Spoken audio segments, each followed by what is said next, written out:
Да, да, да.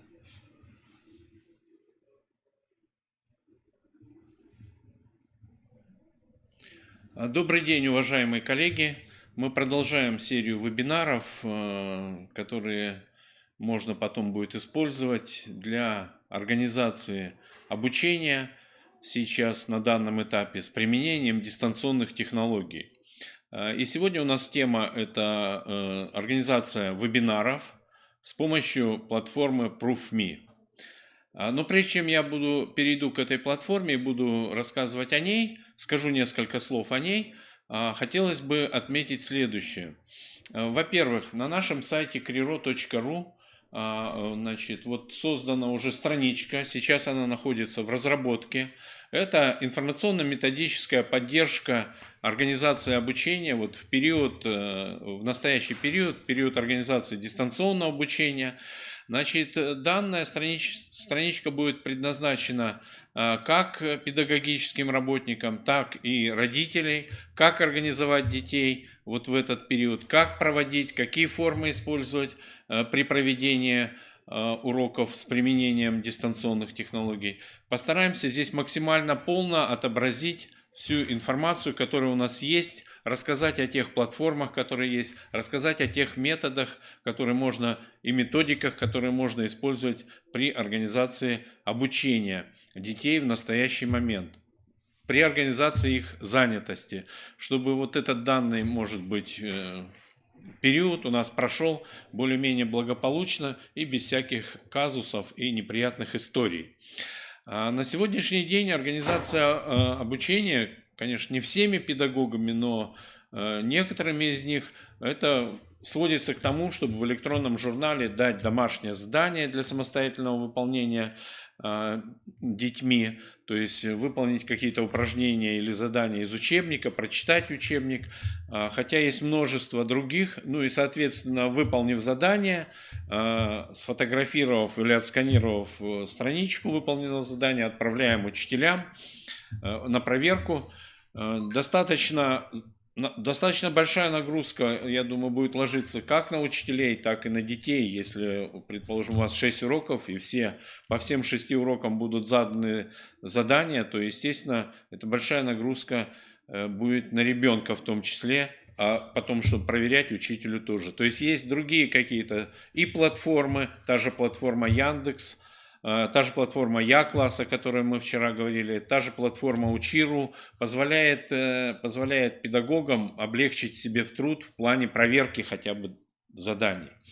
Я хочу обратить ваше внимание еще на следующее. Вчера во время проведения вебинаров, вчера состоялось 4 вебинара у нас, ну и вот в частности там, где я сейчас демонстрирую вам наш видеозал на сайте Kriro, и в частности вот там, где у нас был вебинар про Я-класс, про Яндекс учебник, в начале вебинара были даны методические рекомендации, каким же образом все-таки организовать нам обучение, каким образом, чтобы не перегрузить, не было перегрузки ни для детей, ни для учащихся. Пожалуйста, посмотрите эту запись. Здесь четко Марина Анатольевна Габова проводила, четко объяснила, показала, каких правил необходимо придерживаться при организации дистанционного обучения. Значит, рекомендую еще раз просмотреть эту страницу и ориентироваться вот на эти правила при организации и проведении дистанционного обучения. Следующий момент. Сейчас у нас идет трансляция, вот наша трансляция, и мы сейчас разбираем организацию обучения или организацию проведения вебинаров, будем говорить так, с помощью платформы ProofMe. Значит, я сейчас зайду тоже в эту трансляцию и покажу и вам немного, каким образом мы можем использовать не только трансляцию, то есть у нас сейчас вот как бы одностороннее идет общение. Кстати, сейчас одновременно я веду трансляцию и на ВКонтакте, поэтому если у кого есть сейчас есть аккаунт ВКонтакте, вы можете меня найти, подключиться тоже к этой трансляции. То есть одновременно с трансляцией на YouTube я включил и трансляцию ВКонтакте. Значит, мы можем здесь что сделать? Мы можем тоже организовать чат. Вот очень мало используется при проведении трансляций, мало задается вопросов, и как-то получается однобокая некоторая связь, хотя, в общем-то, этот способ вы тоже можете использовать. У кого есть аккаунт на YouTube, вы можете тоже для общения с детьми использовать как раз трансляцию через YouTube. И здесь тоже вот открыть окно чата. Если я сейчас открою окно чата, вы видите, я сейчас выступаю как гость. В принципе, здесь гость можно стереть и написать свое имя, но лучше всего, если вы при просмотре трансляции логинитесь на нашем сайте, у кого есть аккаунт, залогинитесь на нашем сайте и будете использовать, тогда в этом случае в чате уже высветится ваша фамилия, имя, отчество. И каким образом можно этот чат использовать? Вот смотрите, я беру эту страничку и делаю как отдельно открытым окном браузера. И располагаю эти две страницы, могу расположить эти две страницы и трансляцию, и чат. Значит, ну вот сейчас я могу здесь убрать имя гость. Пишу Прыжок.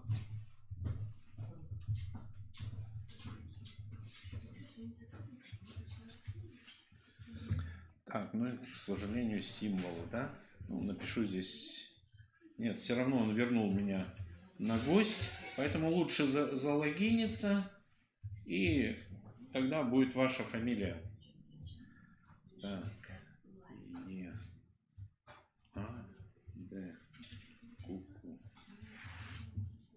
окно чат. Значит, одно окно у вас окно чата получается, второе окно будет окно с трансляцией.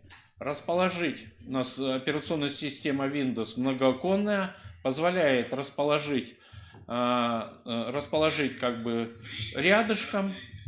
Так, стоп. Ну, я лучше остановлю, чтобы у нас там накладок не было со звуком. Вот таким образом, и в этом случае у нас можно будет вести общение. Единственное, смотрите, если вы гость, то постоянно надо подтверждать символами на картинке. Сейчас я попробую залогиниться на сайте и открыть новое окно чата, где будет уже моя фамилия.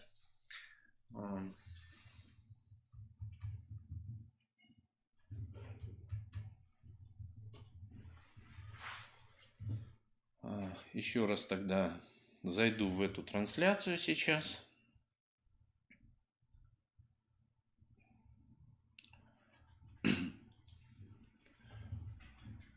И перейду в окно чата. Оно открывается здесь, но я беру и переношу как отдельная страница браузера. И сейчас я могу писать какие-то сообщения. Доброе утро.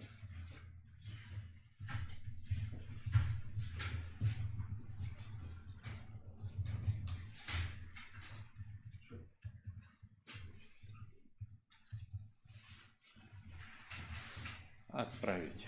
Так, чуть-чуть у меня телефон тут. Таким образом, при просмотре сейчас у меня вот чат будет открыт, поэтому можете задавать вопросы, можете спрашивать. То есть вот таким образом можно организовать, значит, работу в данном случае. Значит, тема у нас сегодня ProofMe, это сайт proofme.com. Это сайт или платформа для создания и проведения вебинаров, ну и не только. Можно создавать видеокурсы, можно создавать тесты и опросы, вы видите сейчас это на экране. Платформа ProofMe, она, как и многие платформы у нас по проведению вебинаров, платная. Бесплатный вариант допускает, чтобы в комнате было до 10 слушателей.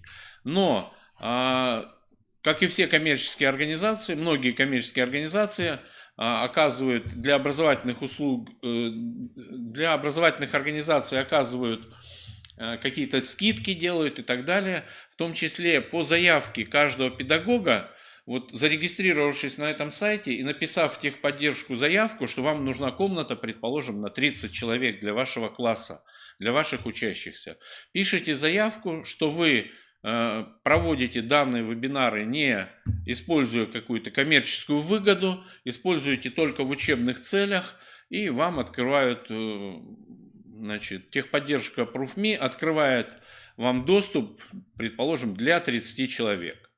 Платформа удобна для того, чтобы можно было провести общение в форме вебинара. Допускается обратная видеосвязь. То есть, если у всех слушателей или у всех участников вебинара будет наличие видеокамеры, микрофона, то можно организовать видеоконференцию.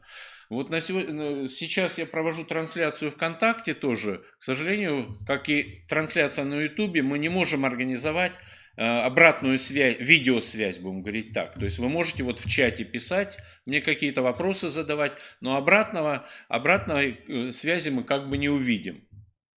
Поэтому вот удобнее использовать в этом случае данную платформу. Наряду с этой платформой, конечно же, есть и другие средства общения. В частности, это Skype, всем известный, но, насколько мне известно, в школах контент-фильтрации Skype блокируется. Но у нас есть еще другой ресурс. Это ресурсы 300 Microsoft Office. В частности, у всех есть подписка на Microsoft Office, лицензионная подписка. И в подписке есть такой, ну вот в последней версии Office 19-16 раньше был Skype for Business, Skype для бизнеса, а сейчас это Teams. То есть Teams позволяет тоже организовывать видеовстречи, видеоконференции, демонстрировать экран, демонстрировать видео, все что угодно. То есть вот эти ресурсы тоже мы будем использовать. Так, если говорить по платформе ProofMe. Итак, для того, чтобы ее использовать, необходимо зарегистрироваться. И имея уже учетную запись, вы заходите с использованием учетной записи на эту платформу. И что мы здесь видим? Вы можете создать вебинар, создать видеокурс свой, записать с использованием презентации, с использованием видеофрагментов, с использованием каких-то текстовых документов вы можете создать нормальный видеокурс. А также можно создавать опросы, тесты и так далее. То есть вот такие варианты. Когда мы создаем, я не буду сейчас рассказывать, каким образом создавать вебинар. Значит, нажимаю кнопочку «Создать вебинар», хотя, в принципе, можно быстренько пробежаться по этому вебинару и потом посмотреть. Итак, мы создаем новый вебинар, мы даем ему название, предположим, там, география, там, информатика. Назначаем дату вебинара, предположим, значит, сегодня в 19 в 10:00, в 10:30 давайте поставим, пусть будет в 10, потому что, чтобы он уже у нас пошел. Длительность час, можем поменять дату. Ссылка для участников. Значит, эта ссылка формируется, видите, каким образом, из доменного имени ProofMe, для всех будет лендинг. И вот тут ваш код. У меня код U309, у вас будет какой-то свой. А вот это вот имя последнее мы можем поменять. Более простое, чтобы можно было даже по телефону сказать. И не отправляя по электронной почте. Например, информатика.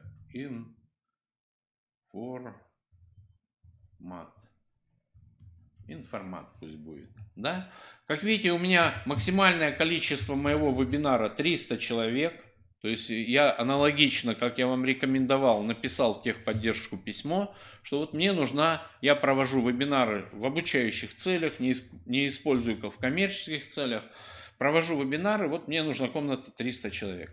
Ну вот был 1 или 2 вебинара, когда надо было больше, то есть участников было немножко побольше, где-то 310-320, но за счет того, что кто-то выходил, кто-то заходил, не совсем удобно, потому что тот, кто вышел, потом мог не зайти, поэтому вот как бы оптимальный вариант. Ну, и если я предполагаю, что мне надо будет больше, опять же, я пишу в техподдержку, проблем здесь нет, ребята из ProofMe помогают, содействуют в сфере образования, поэтому здесь вопросов нет. Дальше мы добавляем анонс нашего вебинара и добавляем описание нашего вебинара. Тут вот определенное количество символов должно быть, поэтому, может быть, он сейчас мне, скорее всего, даст. То есть, о чем этот вебинар, программа вебинара. Вот эти настройки можно, в принципе, не трогать. Но я обычно То есть здесь можно и установить пароль, и только по списку пригласить участников. То есть вы можете своих детей только пригласить. Я обычно добавляю еще, по автоматам будет имя, фамилия, я добавляю еще организация или образовательная организация. Там ООО, да, образовательная организация. Дальше можно нажать кнопочку «Сохранить», и вебинар будет сохранен. Можно еще донастроить. То есть можно поменять обложку, картинку, которая будет на вебинаре, и можно добавить модераторов вебинара. Все, сохраняем, наш вебинар готов. Вот, и нам остается только войти в этот вебинар и уже проводить вебинар. Значит, вот на той странице, о которой я сейчас говорил, на нашем сайте Крiro, которую мы сейчас делаем для поддержки, значит, ну вот пока, видать, убрали эту страницу, сейчас переделываем баннер, и будет вот здесь страница методической поддержки, да. Я выложу все ссылочки уже на проведенные, на организованные и проведенные вебинары по платформе ProofMe. Каким образом можно видеокурс создать, как настроить и провести вебинар. В том числе там эти ссылочки будут. Ну и сейчас вот этот вебинар уже будет у нас в видеозале. Мы очень часто используем эту платформу. Многие из вас, наверное, знают о ней, видели ее. Ну и вот если сейчас я нажму кнопочку, значит, войти в вебинар, единственное, еще вернусь назад все-таки.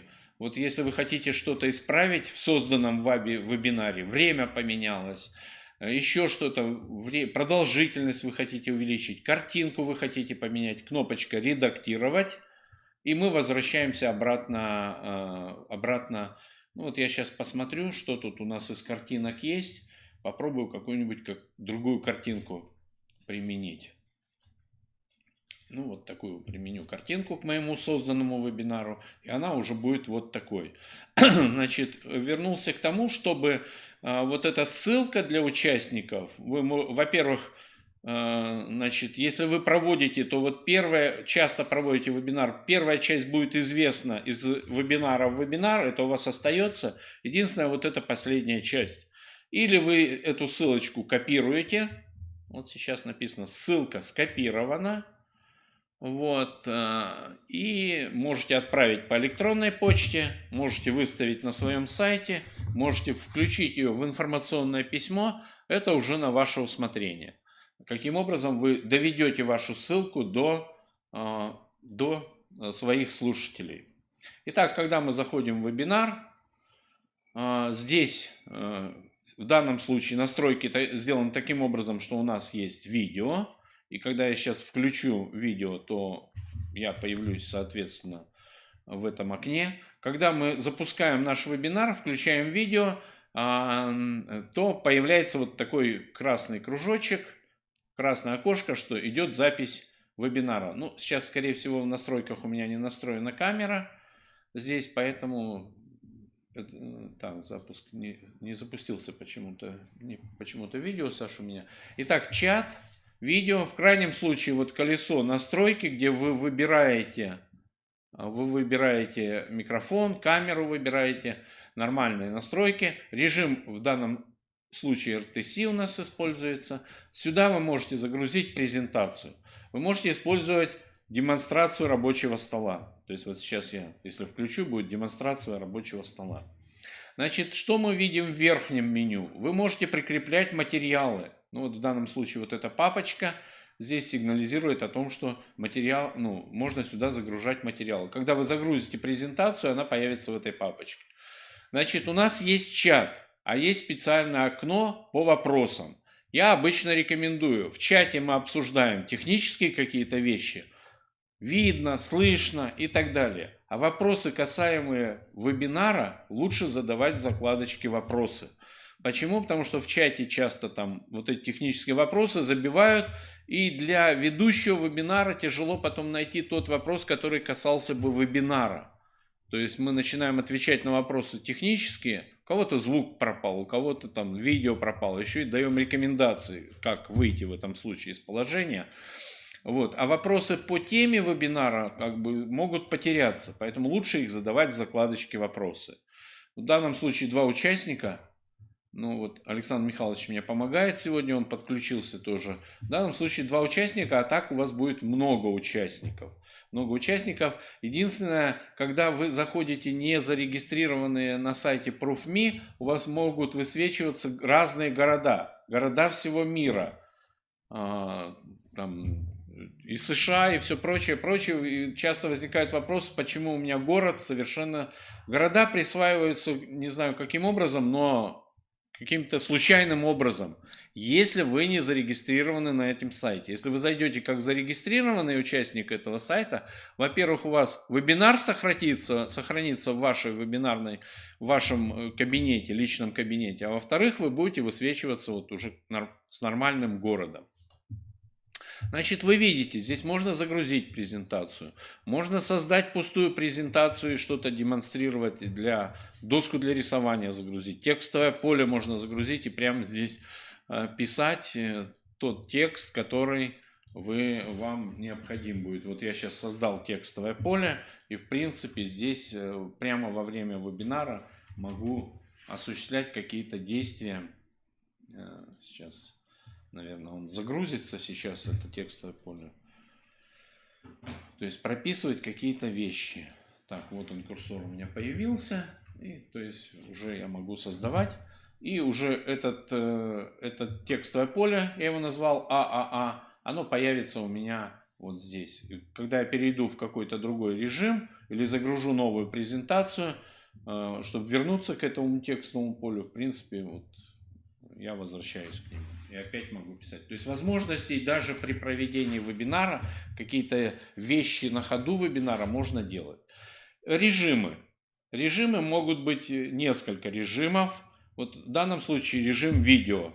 Если у вас несколько участников, видеоконференция, мы подключали до 8 человек, то есть вот на экране все 8 экранов были видны, то есть можно организовать видеоконференцию.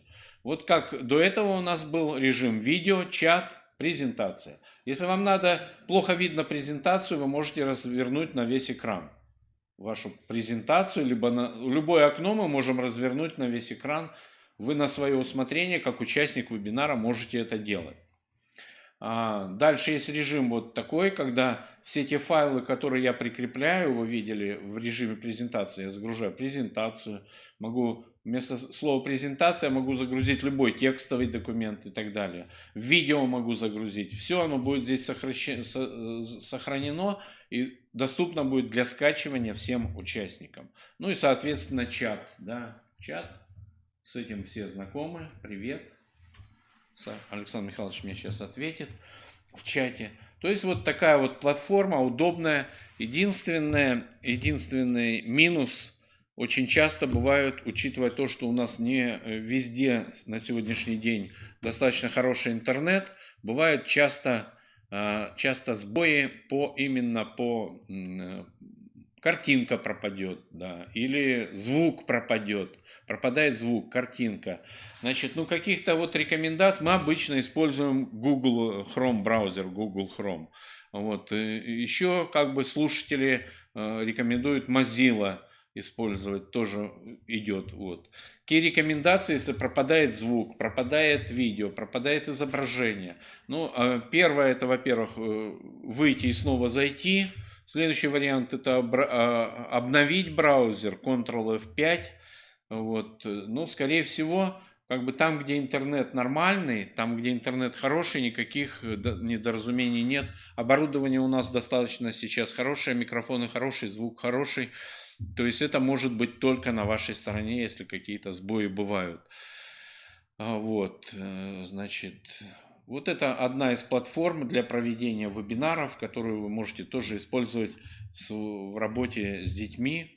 Так же, как и сейчас вот трансляция ВКонтакте идет сегодняшнего нашего вебинара. Я на своей страничке веду эту трансляцию. Правда, мы тут быстренько в оперативном режиме попробовали приспособить телефон на микрофонную стойку, но тем не менее вот как бы можно тоже классным руководителям, организовав детей, проводить какие-то там хотя бы 10-15-минутные консультации. Практически у всех детей на сегодняшний день есть телефоны, гаджеты, то есть и многие из них имеют аккаунты в том же ВКонтакте.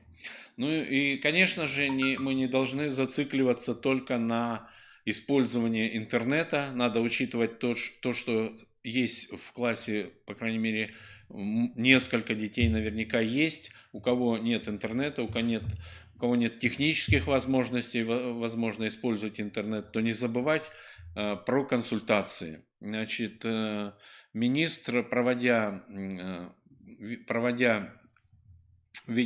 совещание по видеоконференц-связи позавчера, заострял на этом внимание, что как бы на сегодняшний день пока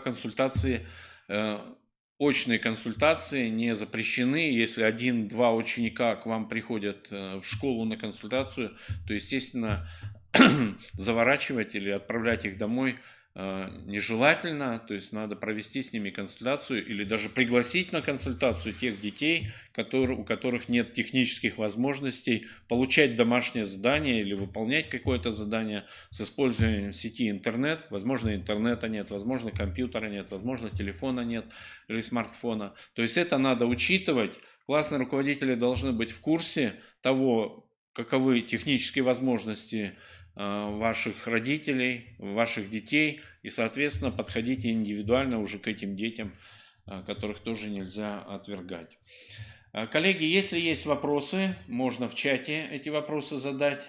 Если пока вопросов нет, то в принципе, значит, если посмотреть, зайти, предположим, в сведения об образовательной организации «Структура» нашего института, да, в структуре есть центры, немножко далековато, наверное, лучше проще, Центр информационных технологий. Значит, здесь вот наши контакты, здесь наши сотрудники, вот по многим вопросам, по сайту, поэтому можно задавать им вопросы.